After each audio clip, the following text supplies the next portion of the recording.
De Paulo aos Romanos, capítulo 8, versículo 32. Carta de Paulo aos Romanos, capítulo 8, versículo 32. Perdão, versículos, aqui dos versículos 1 a 10. Eu estou dando a referência errada, nós já lemos capítulo 8. Romanos, capítulo 5, versículos 1 a 10, tá?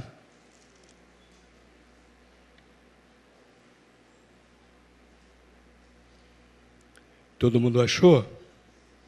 Ou no celular, na Bíblia do celular, ou na Bíblia de verdade, né, de papel.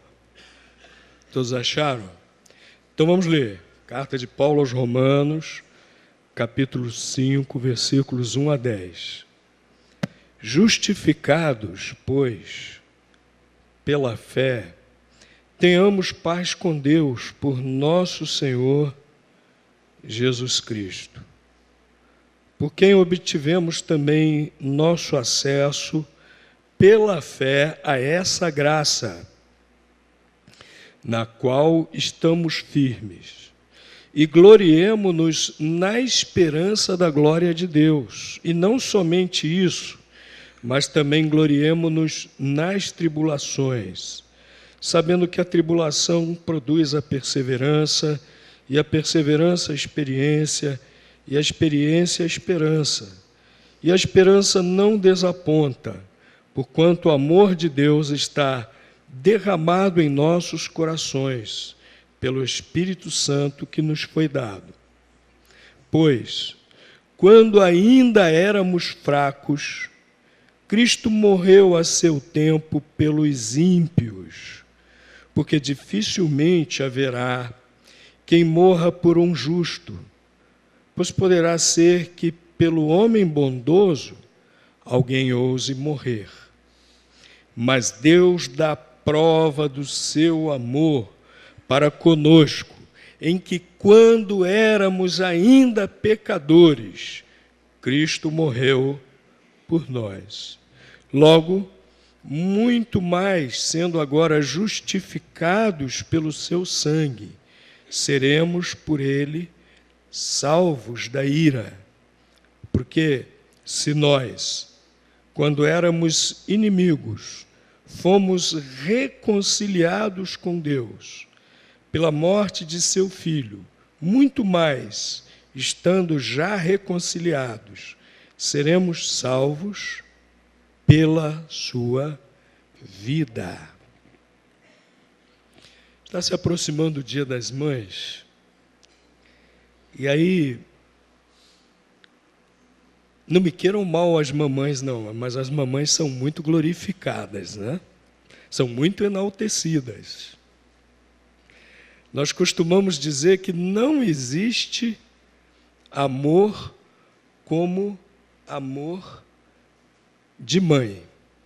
É verdade? Ouvimos isso quase toda hora, especialmente quando vai se aproximando o Dia das Mães. Olha, eu já vi muitas demonstrações de amor de mãe, amor a toda prova. Mães que se sacrificam pelos filhos. Mas eu também já vi mães que não amavam seus filhos. Já vi. Somos seres humanos. Somos seres humanos.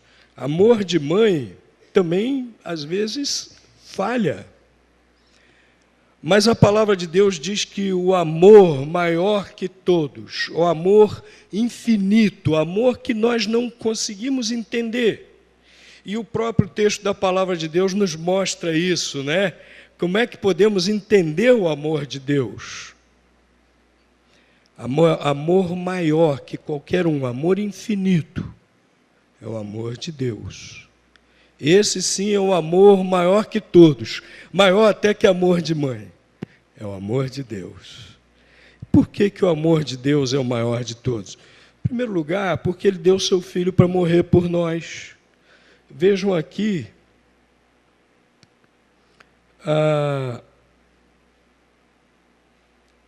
que nós lemos que quando nós ainda éramos fracos, ímpios, Cristo morreu por nós. Versículo 6. Versículo 8 diz que Deus dá prova do seu amor para conosco. Quando ainda éramos pecadores, Cristo morreu por nós. Maior prova do amor de Deus é que Ele enviou Jesus para morrer por nós lá na cruz, para sofrer o castigo dos nossos pecados. Você é pai, você é mãe? Você mandaria seu filho morrer por alguém? Sua filha? Claro que não. Por quê? Porque eu amo meu filho, eu amo minha filha. Eu não vou pegar meu filho e mandar morrer no lugar de ninguém. Olha, mas Deus nos ama tanto que Ele enviou, Ele mandou o seu próprio Filho Jesus para morrer na cruz por nós, sofreu o castigo pelos nossos pecados.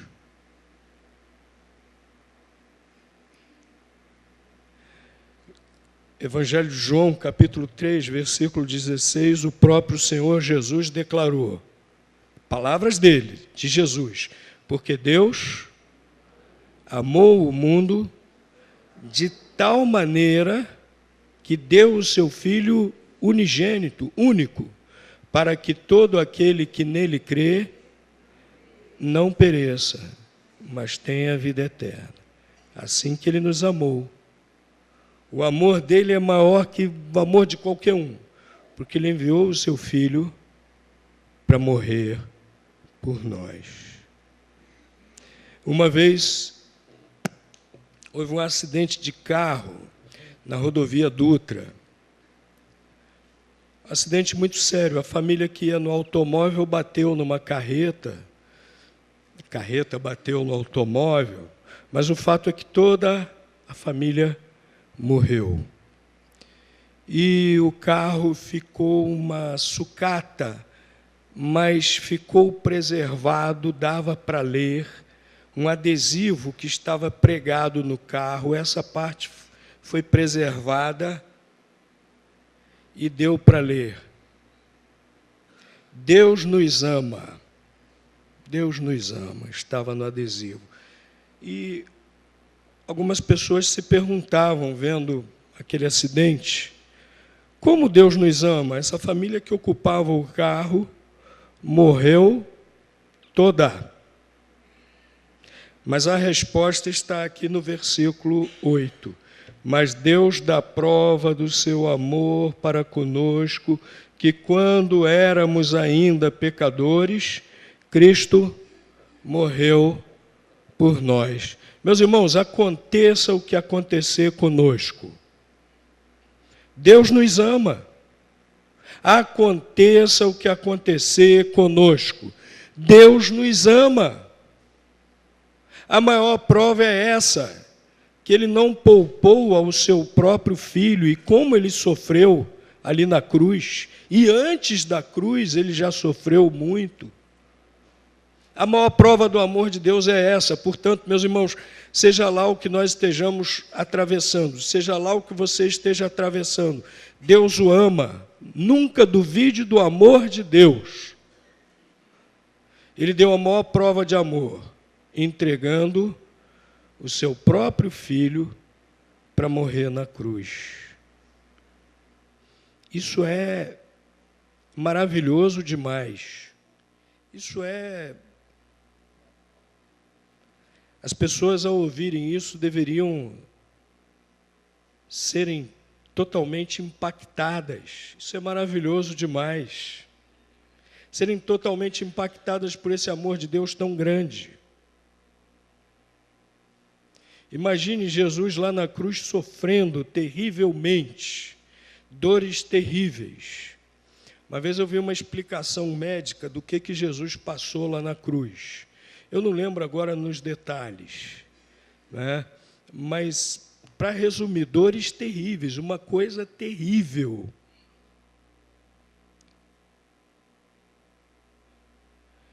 E Deus vê aquilo tudo acontecendo com o seu filho.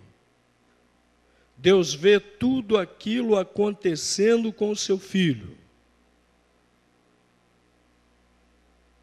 E ainda ouve Jesus dizendo: Deus meu, por que me desamparaste? Você como pai, você como mãe, os que já são pai ou mãe, quem não é, procure se colocar nesse lugar, né? E ouvir, Deus ouvindo isso do seu filho lá na cruz. Que amor tão grande de Deus por nós. Dele, Deus se dispor a passar por isso. Dele, Deus enviar seu filho para passar por isso. Por amor de nós. Para nós sermos perdoados dos nossos pecados. Porque Jesus lá na cruz estava sofrendo o castigo, diz a palavra de Deus, o castigo que era meu. Castigo pelos meus pecados. Se Jesus não fizesse isso, eu iria para o inferno. Se Jesus não fizesse isso por mim, se Deus não enviasse seu filho para morrer na cruz pelos meus pecados, eu iria para o inferno. E você também. Ele nos ama assim. Ele ama você dessa maneira. A grande prova de que Ele nos ama é que Ele enviou Jesus para morrer na cruz por nós. E a outra prova é que de maneira nenhuma nós merecíamos isso. Nós seríamos as últimas pessoas. Nunca mereceríamos isso da parte de Deus. O texto aqui mostra esse mistério do amor de Deus.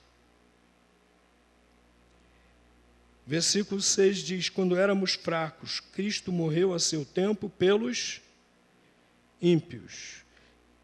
Versículo 7, dificilmente haverá quem morra por um justo.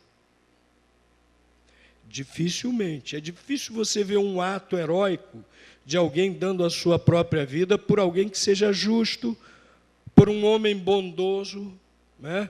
Ano passado eu vi um relato que me tocou muito, de um soldado na guerra do Iraque, estava rodeado por mais 4 soldados, a sua equipe, num combate, um inimigo, né, um extremista, jogou uma granada neles, e não dava tempo de correr, não dava tempo dos 5 correrem. Aquele soldado prontamente se jogou em cima da granada. Ele ousou morrer para salvar a vida dos seus 4 amigos, porque ele achava que aqueles 4 amigos mereciam isso, certamente. Por isso ele fez o sacrifício da sua vida pelos seus 4 amigos. Ele achava que aqueles 4 mereciam isso. E é isso que a palavra de Deus está dizendo. Dificilmente você vai achar quem morra por um justo ou por um homem bondoso. E o versículo 8 diz: mas Deus dá prova do seu amor para conosco em que Cristo morreu quando nós éramos ainda pecadores. E o versículo 10 diz que, como pecadores, éramos inimigos de Deus. Meus queridos, não dá para botar pano quente. Não dá para ser politicamente correto nesse assunto. Quem vive no pecado, a palavra de Deus diz que está separado de Deus. A palavra de Deus diz que é inimigo de Deus.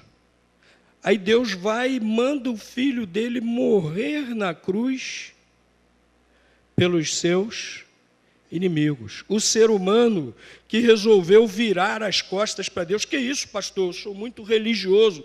Meu querido, não estou falando de religiosidade, não. Eu estou falando de você ter uma vida voltada para Deus. Eu estou falando de você ter uma vida que você tirou o seu ego do trono e colocou Deus no trono da sua vida.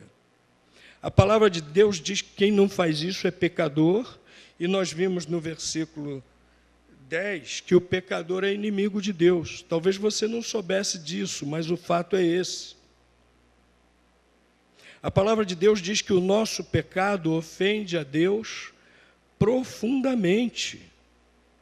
A epístola a Tiago, lá ele diz que basta nós cometermos um pecado para sermos culpados de todos os outros mandamentos que nós não chegamos a quebrar.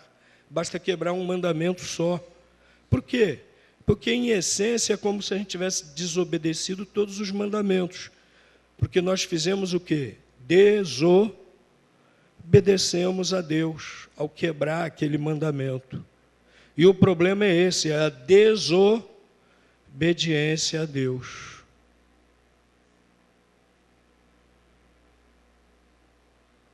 Mas mesmo assim, segunda prova, grande prova do amor de Deus é essa.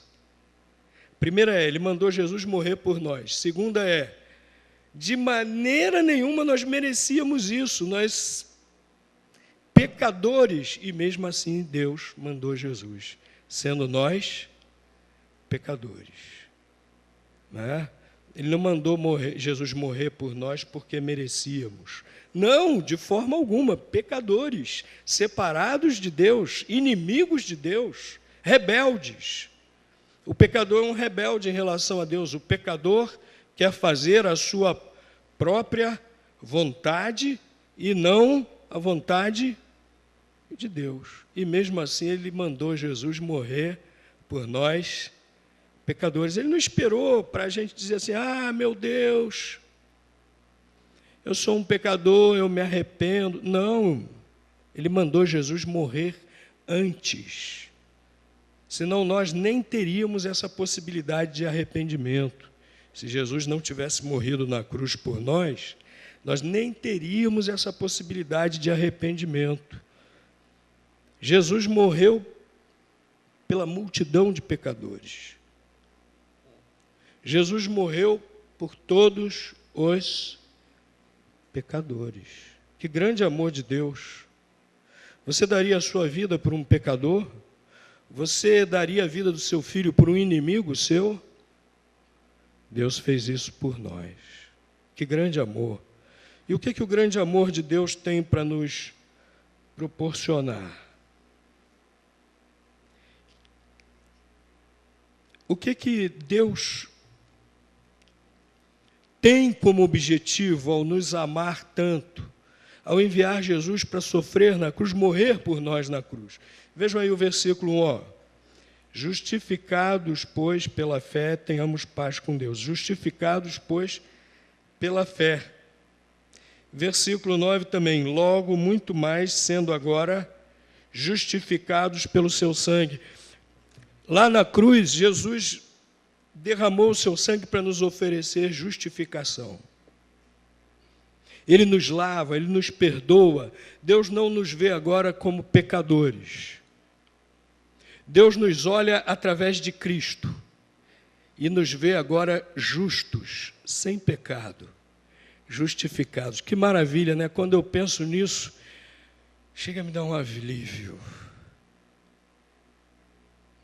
Porque se Deus olhasse para mim como eu sou,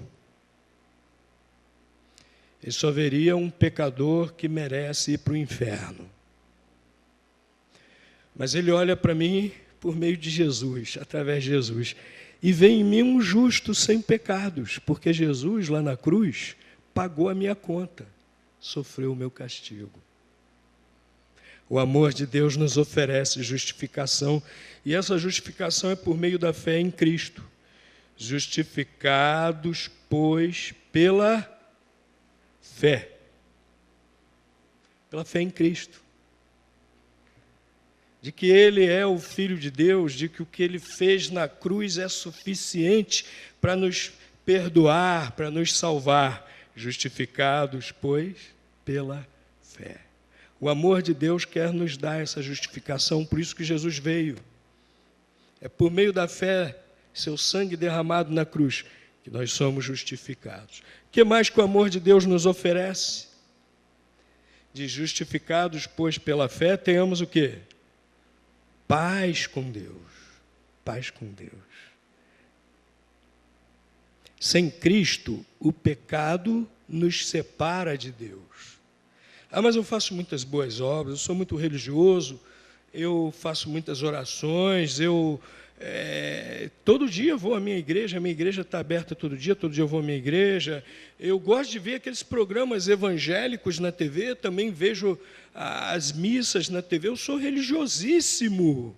Eu toda vez faço esmolas, toda vez que eu vou na igreja eu contribuo. Olha, meu querido, não é isso. Se você é religioso, mas se você continua no pecado, se você não quer abrir mão do seu pecado, se você não quer crer em Jesus de todo o coração, você continua separado de Deus. É por meio dessa fé em Cristo que nos justifica, que perdoa os nossos pecados, que desaparece o abismo do pecado que nos separa de Deus, abismo intransponível humanamente, mas Jesus Cristo transpôs o abismo do pecado para nós, e agora nós podemos ter paz com Deus, né? E por isso que o versículo 10 diz, porque se nós, quando éramos inimigos, fomos o quê? Reconciliados com Deus pela morte de seu Filho. A cruz de Cristo é a ponte sobre esse abismo do pecado.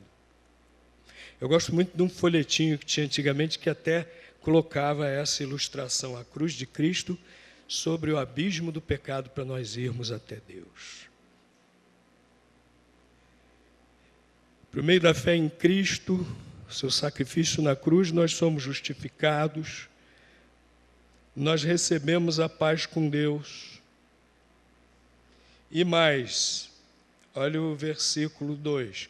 Por quem obtivemos também nosso acesso pela fé a esta graça, na qual estamos firmes, e gloriemo-nos na esperança da glória de Deus. Gloriemo-nos na esperança da glória de Deus. O que é a esperança da glória de Deus?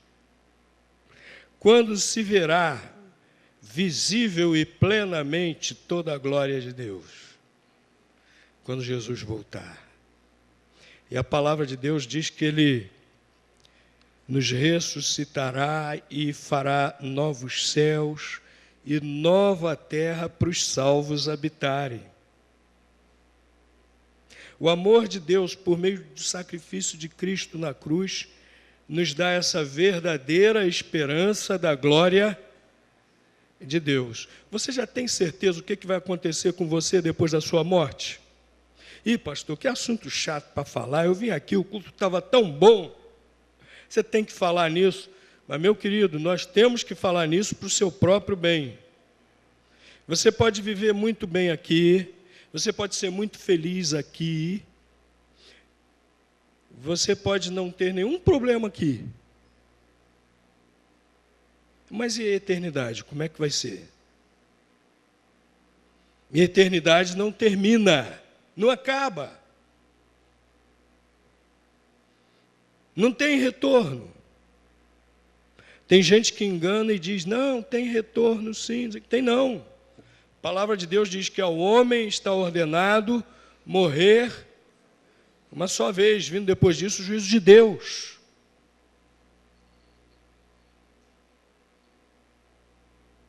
Como é que vai ser a sua situação na eternidade?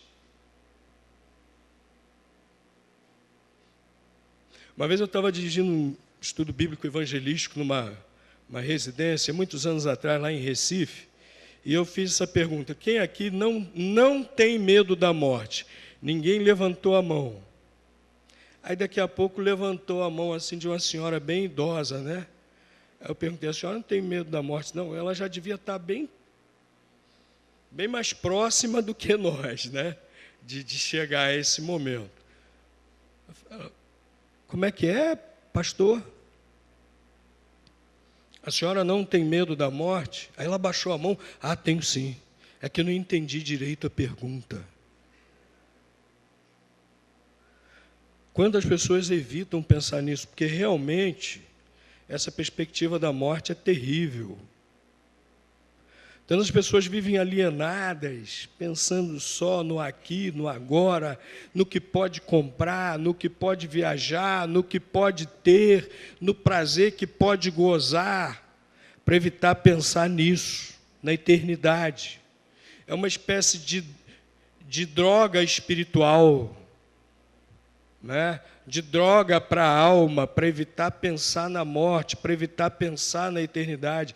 Mas, meus queridos, fugir do problema não resolve. O que resolve é aceitar a esperança verdadeira que Jesus Cristo conquistou para nós lá na cruz. O amor de Deus, que é o maior amor de todos, nos proporciona isso, essa esperança verdadeira da glória de Deus, a certeza, a convicção de que ao terminar essa vida aqui, nós iremos para junto de Deus por toda a eternidade. Gloriemo-nos na esperança da glória de Deus. Eu já tive algumas situações que eu fiquei assim bem pertinho da morte. E com sinceridade, meus irmãos, quando eu ia ficando assim meio assustado, Deus me encorajava e consolava com essa convicção, com essa certeza da glória de Deus, com essa certeza, com essa convicção da vida eterna em Jesus Cristo, porque eu, pela fé, criei, pela fé, reconheci meus pecados, me arrependi e confiei em Jesus Cristo e aceitei o seu perdão. E agora, eu posso dizer que, nesses momentos, Deus me encorajou e o medo passou. E foi bom para mim, porque eu sei que quando chegar o momento, não terei medo. Que eu já vi, já experimentei antes, já vi que não terei esse medo. E você também pode ter essa verdadeira esperança, ter essa verdadeira certeza, colocando toda a sua fé em Jesus Cristo, como seu Senhor, como seu Salvador.